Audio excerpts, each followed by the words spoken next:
আমরা এখানে দেখতে পাচ্ছি মার্কেট একটি রেজিস্ট্যান্সে আছে এখানে এন্ড মার্কেট এখানে একটি সাপোর্টে আছে। মার্কেট সাপোর্ট থেকে বাইতে গিয়েছে এন্ড রেজিস্ট্যান্সে এখানে একবার ফিল করেছে এন্ড এখানে আবার একটু প্রাইস অ্যাকশন নড়বড়ে আছে আর কি।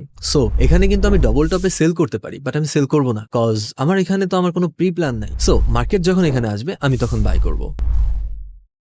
সো আমরা মার্কেটকে তার গতিমতো চলতে দিলে দেখছি মার্কেট অবভিয়াস ভাবে নিচে চলে আসছে এন্ড সে তার এই সাপোর্ট যে রেঞ্জটা আছে এখানে ম্যাগনেটের মতো আকর্ষিত হচ্ছে।